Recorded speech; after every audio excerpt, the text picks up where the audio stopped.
परमेश्वर का कार्य, परमेश्वर का स्वभाव और स्वयं परमेश्वर। 1।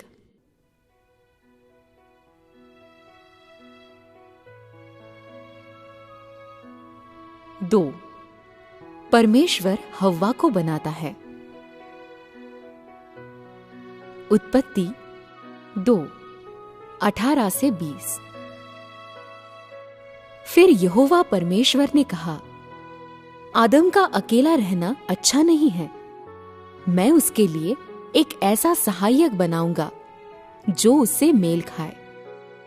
और यहोवा परमेश्वर भूमि में से सब जाति के बनेल पशुओं और आकाश के सब भांति के पक्षियों को रचकर आदम के पास ले आया कि देखें कि वो उनका क्या-क्या नाम रखता है।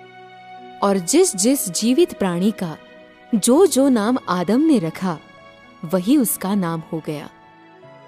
अतः आदम ने सब जाति के घरेलू पशुओं और आकाश के पक्षियों और सब जाति के बनेले पशुओं के नाम रखे। परंतु आदम के लिए कोई ऐसा सहायक न मिला जो उससे मेल खा सके।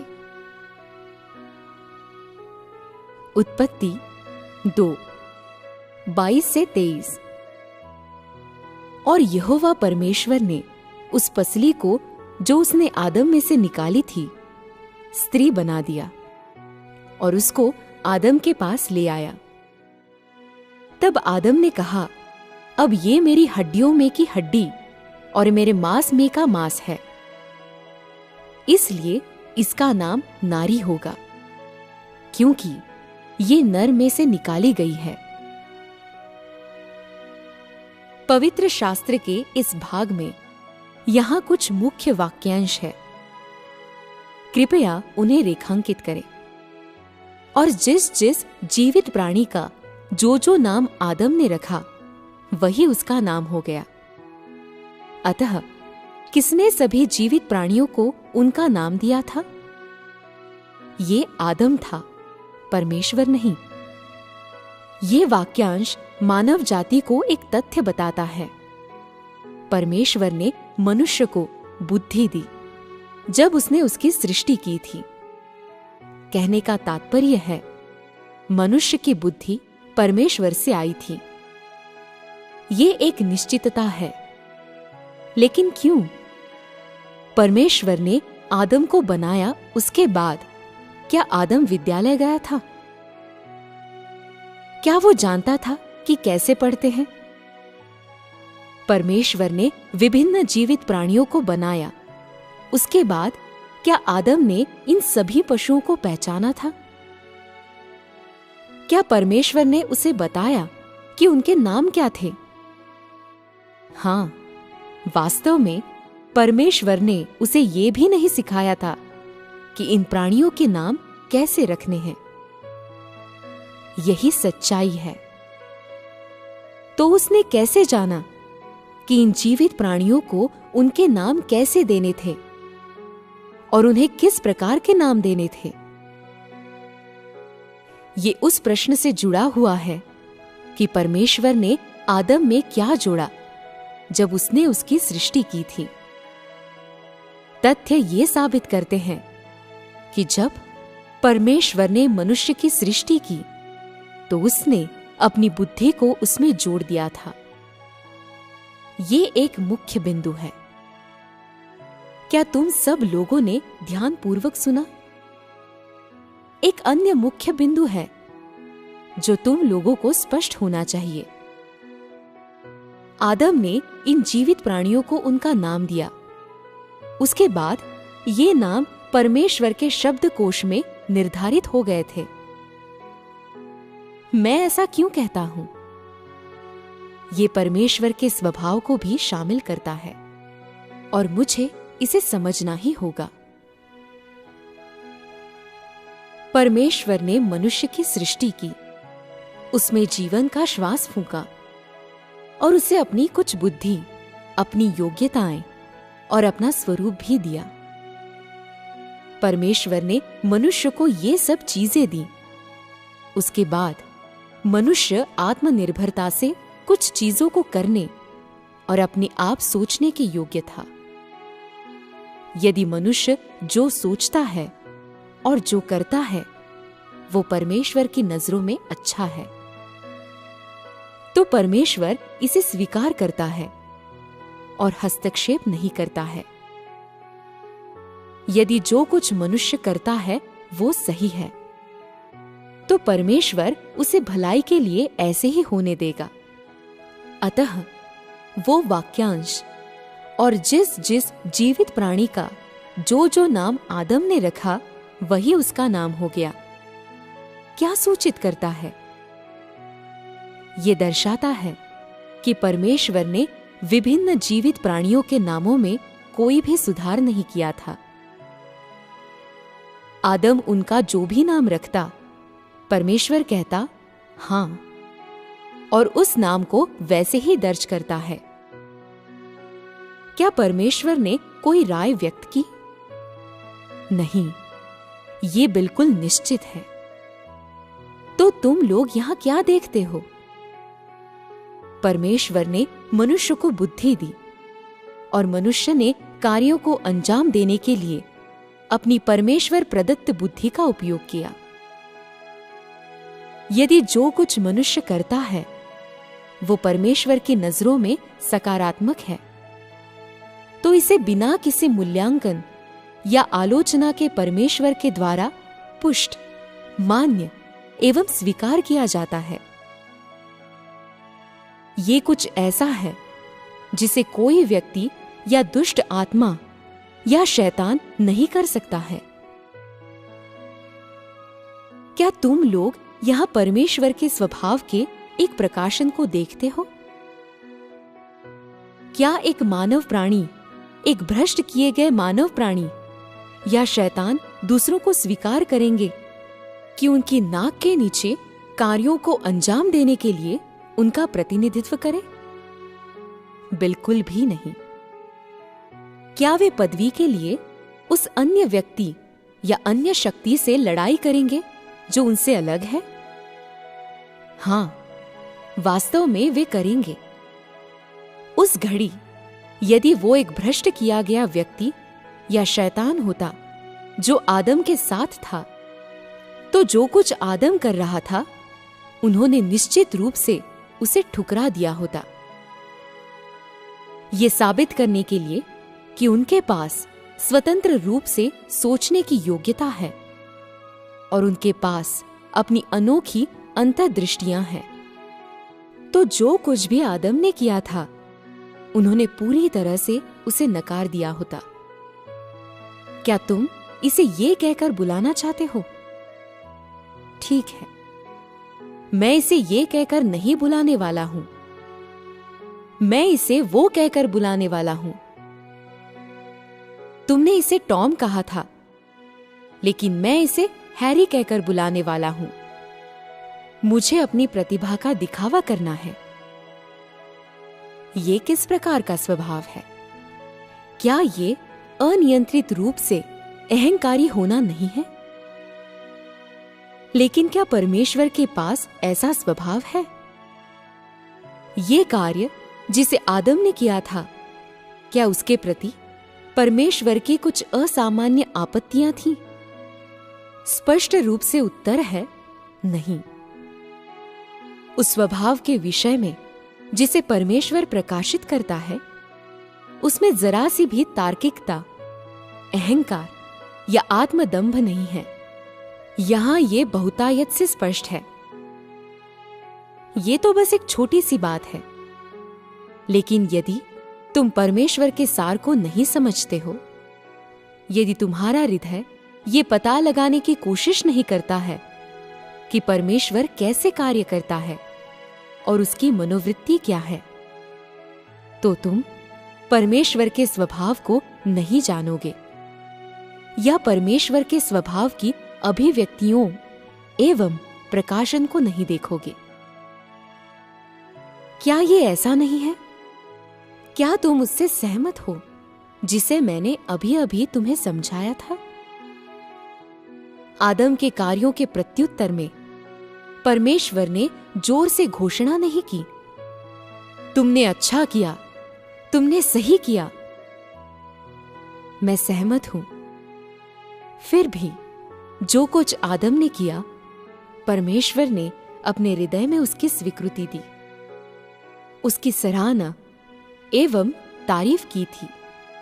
सृष्टि के समय से यह पहला कार्य था जिसे मनुष्य ने उसके निर्देशन पर परमेश्वर के लिए किया था। यह कुछ ऐसा था जिसे मनुष्य ने परमेश्वर के स्थान पर और परमेश्वर की ओर से किया था। परमेश्वर की नजरों में यह उस बुद्धिमत्ता से उदय हुआ था जिसे परमेश्वर ने मनुष्य को प्रदान किया था। परमेश्वर ने इसे एक अच्छी चीज एवं एक सकारात्मक चीज के रूप में देखा था। जो कुछ आदम ने उस समय किया था, वो मनुष्य पर परमेश्वर की बुद्धिमत्ता का पहला प्रकटीकरण था। परमेश्वर के दृष्टिकोण से ये एक उत्तम प्रकटीकरण था। जो कुछ मैं यहां तुम लोगों को बताना चाहता हूं, वो ये है कि उसकी बुद्धिमत्ता और स्वरूप के एक अंश को मनुष्य से जोड़ने में परमेश्वर का ये लक्ष्य था, ताकि मानव जाति ऐसा जीवित प्राणी बन सके जो उसको प्रदर्शित करे। एक ऐसे जीवित प्राणी के लिए उसकी ओर से ऐसे कार्यों को करना बिल्कुल वैसा था जिसे देखने हेतु परमेश्वर लालसा कर रहा था। 3 उत्पत्ति 3:20 से 21। आदम ने अपनी पत्नी का नाम हव्वा रखा, क्योंकि जितने मनुष्य जीवित हैं उन सब की आदि माता वही हुई।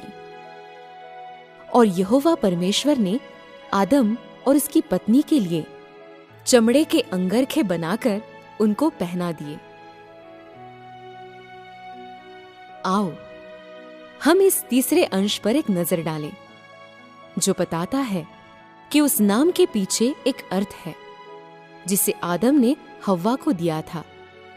ठीक है, यह दर्शाता है कि सृजे जाने के बाद आदम के पास अपने स्वयं के विचार थे और वो बहुत सी चीजों को समझता था।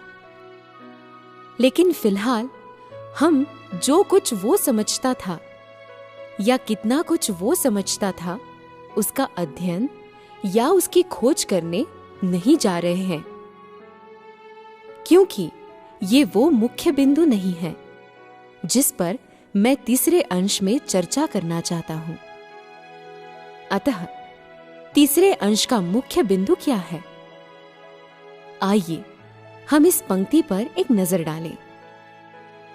और यहोवा परमेश्वर ने आदम और उसकी पत्नी के लिए चमड़े के अंगरखे बनाकर उनको पहना दिए।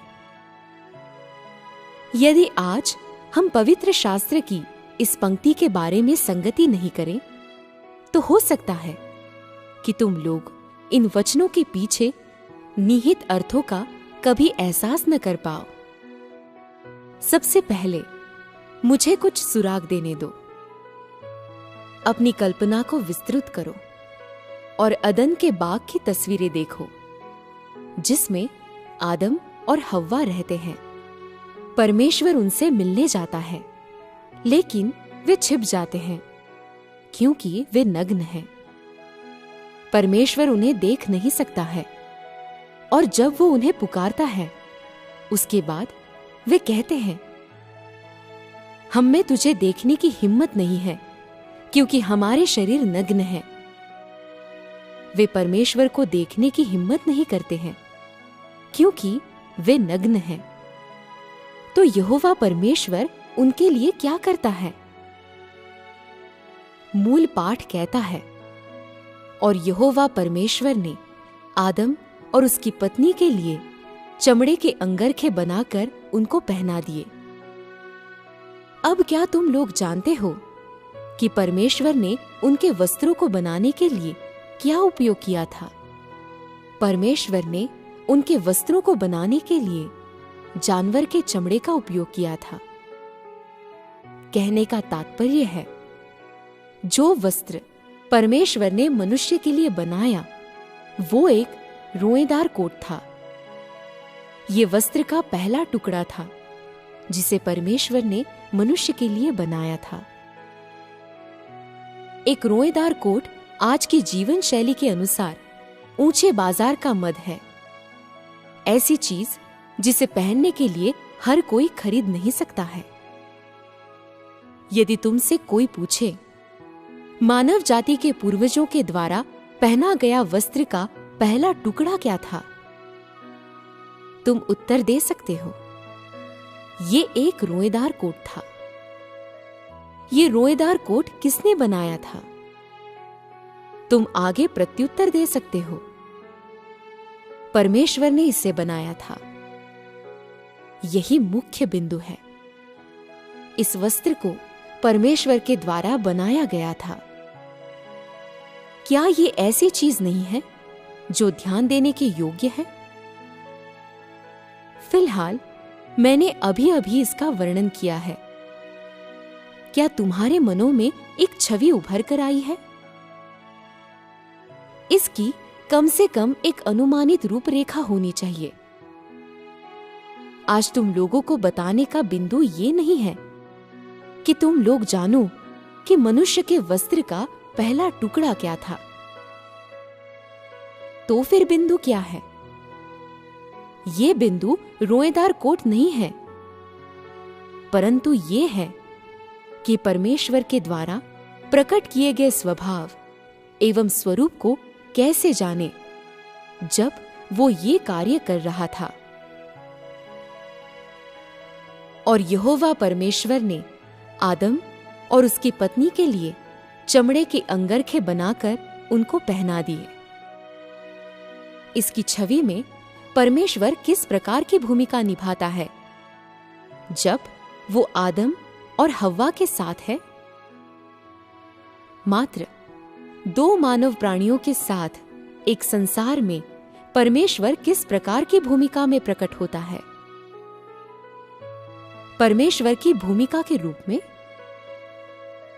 हांगकांग के भाइयों एवं बहनों, कृपया उत्तर दीजिए। एक अभिभावक की भूमिका में। दक्षिण कोरिया के भाइयों एवं बहनों, तुम लोग क्या सोचते हो कि परमेश्वर किस भूमिका में प्रकट होता है? परिवार के मुखिया। ताइवान के भाइयों एवं बहनों, तुम लोग क्या सोचते हो? आदम और हव्वा के परिवार में किसी व्यक्ति की भूमिका, परिवार के एक सदस्य की भूमिका। तुम लोगों में से कुछ सोचते हैं कि परमेश्वर आदम और हव्वा के परिवार के एक सदस्य के रूप में प्रकट होता है, जबकि कुछ कहते हैं कि परमेश्वर परिवार के एक मुखिया के रूप में प्रकट होता है, और अन्य लोग कहते हैं एक पिता के रूप में। इनमें से सब बिल्कुल उपयुक्त हैं, लेकिन वो क्या है जिस तक मैं पहुंच रहा हूं? परमेश्वर ने इन दो लोगों की सृष्टि की और उनके साथ अपने सहयोगियों के समान व्यवहार किया था। उनके एकमात्र परिवार के समान परमेश्वर ने उनके रहन सहन का ख्याल रखा और उनकी मूलभूत आवश्यकताओं का भी ध्यान रखा। यहां परमेश्वर आदम और हव्वा के माता पिता के रूप में प्रकट होता है। जब परमेश्वर ये करता है, मनुष्य नहीं देखता कि परमेश्वर कितना ऊंचा है। वो परमेश्वर की सबसे ऊंची सर्वोच्चता, उसकी रहस्यमयता को नहीं देखता है, और खासकर उसके क्रोध या प्रताप को नहीं देखता है। जो कुछ वो देखता है वो परमेश्वर की नम्रता, उसका स्नेह, मनुष्य के लिए उसकी चिंता और उसके प्रति उसकी जिम्मेदारी एवं देखभाल है। वो मनोवृत्ति एवं तरीका जिसके अंतर्गत परमेश्वर आदम और हव्वा के साथ व्यवहार करता है, वो इसके समान है कि किस प्रकार मानवीय माता पिता अपने बच्चों के लिए चिंता करते हैं। ये इसके समान भी है कि किस प्रकार मानवीय माता पिता अपने पुत्र एवं पुत्रियों से प्रेम करते हैं, उन पर ध्यान देते हैं और उनकी देखरेख करते हैं। वास्तविक, दृश्यमान और स्पर्शगम्य। अपने आप को एक ऊंचे एवं सामर्थ्य पद पर रखने के बजाय परमेश्वर ने व्यक्तिगत रूप से मनुष्य के लिए पहरावा बनाने के लिए चमड़ों का उपयोग किया। इससे कोई फर्क नहीं पड़ता है कि उनकी लज्जा को छुपाने के लिए या उन्हें ठंड से बचाने के लिए इस रोएदार कोट का उपयोग किया गया था। संक्षेप में, ये पहरावा जो मनुष्य के शरीर को ढका करता था, उसे परमेश्वर के द्वारा उसके अपने हाथों से बनाया गया था। इसे सरलता से विचार के माध्यम से या चमत्कारीय तरीके से बनाने के बजाय, जैसा लोग सोचते हैं, परमेश्वर ने वैधानिक तौर पर कुछ ऐसा किया जिसके विषय में मनुष्य सोचता है कि परमेश्वर नहीं कर सकता था और उसे नहीं करना चाहिए था। यह एक साधारण कार्य हो सकता है कि कुछ लोग यहां तक सोचें कि ये जिक्र करने के लायक भी नहीं है, परंतु ये उन सब को अनुमति भी देता है जो परमेश्वर का अनुसरण करते हैं, परंतु उसके विषय में पहले अस्पष्ट विचारों से भरे हुए थे कि वे उसकी विशुद्धता एवं मनोहरता में अंतर्दृष्टि प्राप्त करें और उसके विश्वास योग्य एवं दीन स्वभाव को देखें। ये अत्यधिक अभिमानी लोगों को, जो सोचते हैं कि वे ऊंचे एवं शक्तिशाली हैं, परमेश्वर की विशुद्धता एवं विनम्रता के सामने लज्जा से अपने अहंकारी सिरों को झुकाने के लिए मजबूर करता है। यहां परमेश्वर की विशुद्धता एवं विनम्रता लोगों को ये देखने के लिए और अधिक योग्य बनाती है कि परमेश्वर कितना प्यारा है। इसके विपरीत असीम परमेश्वर, प्यारा परमेश्वर और सर्वशक्तिमान परमेश्वर लोगों के हृदय में कितना छोटा एवं नीरस है और एक प्रहार को भी सहने में असमर्थ है। जब तुम इस वचन को देखते हो और इस कहानी को सुनते हो, तो क्या तुम परमेश्वर को नीचा देखते हो क्योंकि उसने एक ऐसा कार्य किया था? शायद कुछ लोग सोचे, लेकिन दूसरों के लिए यह पूर्णतः विपरीत होगा। वे सोचेंगे कि परमेश्वर विशुद्ध एवं प्यारा है। ये बिल्कुल परमेश्वर की विशुद्धता एवं विनम्रता है जो उन्हें द्रवित करती है। जितना अधिक वे परमेश्वर के वास्तविक पहलू को देखते हैं, उतना ही अधिक वे परमेश्वर के प्रेम के सच्चे अस्तित्व की, अपने हृदय में परमेश्वर के महत्व की और वो किस प्रकार हर घड़ी उनके बगल में खड़ा होता है, उसकी सराहना कर सकते हैं। इस बिंदु पर हमें हमारी बातचीत को वर्तमान से जोड़ना चाहिए। यदि परमेश्वर मनुष्यों के लिए ये विभिन्न छोटी छोटी चीजें कर सकता था जिन्हें उसने बिल्कुल शुरुआत में सृजा था, यहां तक कि ऐसी चीजें भी जिनके विषय में लोग कभी सोचने या अपेक्षा करने की हिम्मत भी नहीं करेंगे, तो क्या परमेश्वर आज के लोगों के लिए ऐसी चीजें करेगा? कुछ लोग कहते हैं, हां, ऐसा क्यों है? क्योंकि परमेश्वर का सार जाली नहीं है, उसकी मनोहरता जाली नहीं है। क्योंकि परमेश्वर का सार सचमुच में अस्तित्व में है और ये ऐसी चीज नहीं है जिसमें दूसरों के द्वारा कुछ जोड़ा गया है, और निश्चित रूप से ऐसी चीज नहीं है जो समय, स्थान एवं युगों में परिवर्तन के साथ बदलता जाता है। परमेश्वर की विशुद्धता एवं मनोहरता को कुछ ऐसा करने के द्वारा सामने लाया जा सकता है जिसे लोग सोचते हैं कि साधारण एवं मामूली है।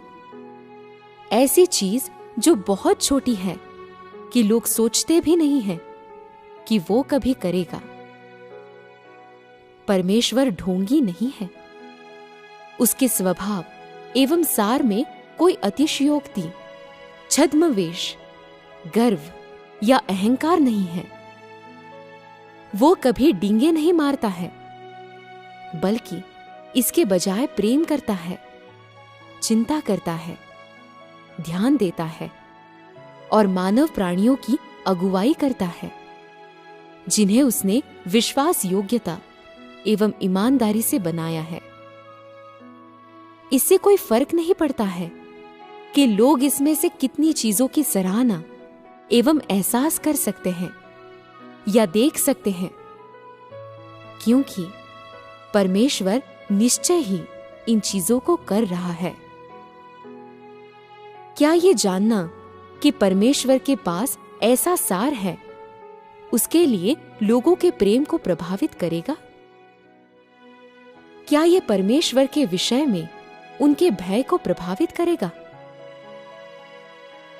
मैं आशा करता हूं कि जब तुम परमेश्वर के वास्तविक पहलू को समझ जाते हो तो तुम उसके और भी करीब हो जाओगे और तुम मानव जाति के प्रति उसके प्रेम एवं देखभाल की सचमुच में और भी अधिक सराहना करने के योग्य होगे। जबकि ठीक उसी समय तुम अपना हृदय भी परमेश्वर को देते हो और आगे से तुम्हारे पास उसके प्रति कोई संदेह या शंका नहीं होती है। परमेश्वर मनुष्य के लिए सब कुछ चुपचाप कर रहा है।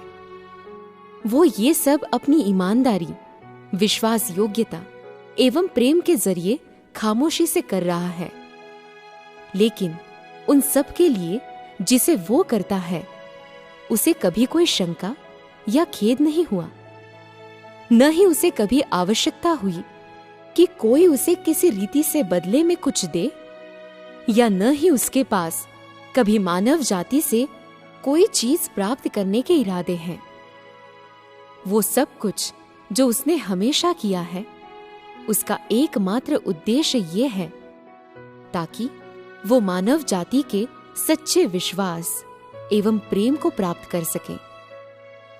आइए हम यहां पहले विषय को बंद कर दें।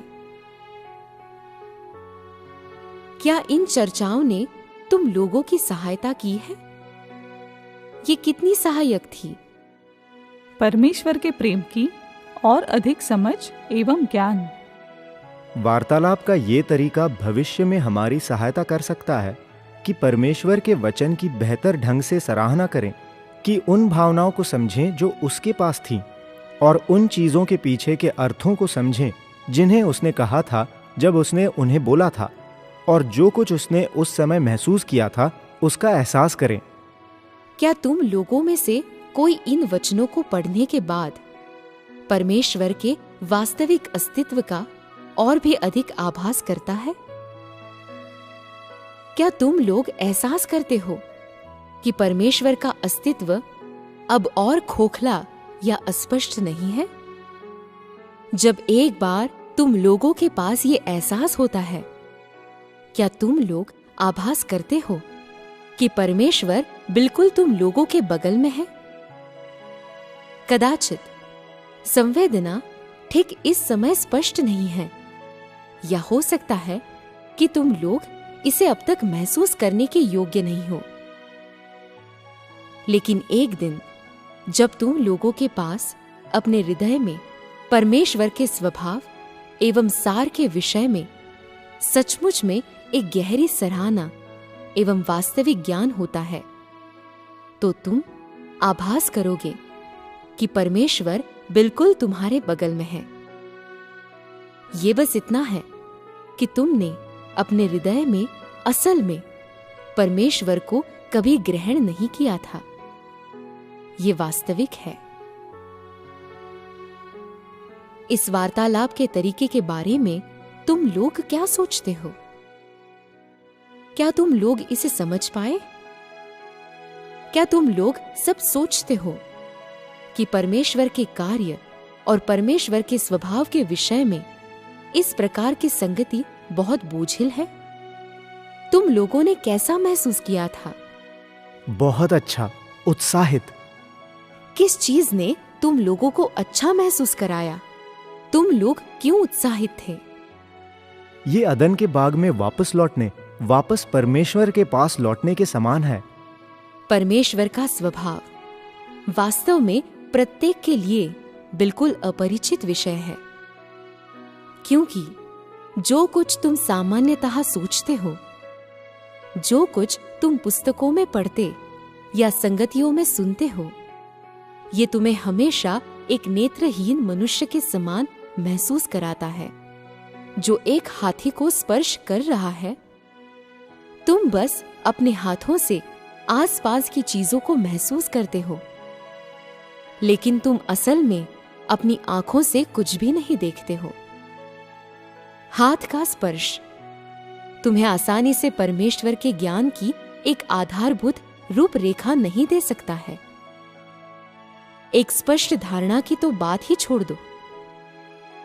जो कुछ ये तुम्हारे लिए लेकर आता है वो और अधिक कल्पना है, ताकि तुम सही रीति से परिभाषा न दे सको कि परमेश्वर का स्वभाव एवं सार क्या है। इसके बजाय अनिश्चितता के ये कारक जो तुम्हारी कल्पना से उठते हैं, वे तुम्हारे हृदय को शंकाओं से भरते हुए प्रतीत होते हैं।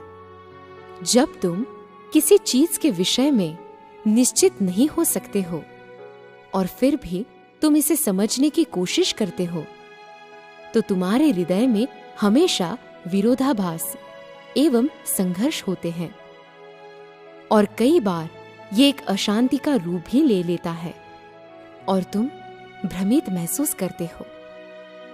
क्या ये एक अत्यंत दुखदाई बात नहीं है? जब तुम परमेश्वर को खोजना चाहते हो, परमेश्वर को जानना चाहते हो और उसे साफ साफ देखना चाहते हो, लेकिन ऐसा प्रतीत नहीं होता है कि तुम्हें हमेशा उत्तर मिलते हैं। हाँ, वास्तव में इन शब्दों का निशाना केवल उन लोगों की ओर है जो परमेश्वर के आदर को खोजने और परमेश्वर को संतुष्ट करने की इच्छा करते हैं, क्योंकि ऐसे लोग जो आसानी से ऐसी चीजों पर कोई ध्यान नहीं देते हैं, इससे असल में कोई फर्क नहीं पड़ता है, क्योंकि वे आशा करते हैं कि ये अच्छा है कि परमेश्वर की यथार्थता एवं अस्तित्व एक दंतकथा या कल्पना है, जिससे जो कुछ भी वे चाहते हैं उसे कर सकें, जिससे वे सबसे महान एवं अत्यंत महत्वपूर्ण हो सकें, जिससे वे परिणामों की परवाह किए बगैर बुरे काम कर सके, जिससे उन्हें सजा का सामना करना या किसी जिम्मेदारी को उठाना न पड़े, जिससे यहां तक कि वे चीजें भी उन पर लागू नहीं होंगी जिन्हें परमेश्वर कुकर्मियों के विषय में कहता है। ये लोग परमेश्वर के स्वभाव को समझने के लिए तैयार नहीं हैं। वे परमेश्वर और उसके बारे में सब कुछ जानने के लिए कोशिश करते करते उकता गए हैं और थक चुके हैं। वे ज्यादा पसंद करेंगे कि परमेश्वर अस्तित्व में न हो। ये लोग परमेश्वर का विरोध करते हैं और वे ऐसे लोग हैं जिन्हें बहिष्कृत कर दिया जाएगा।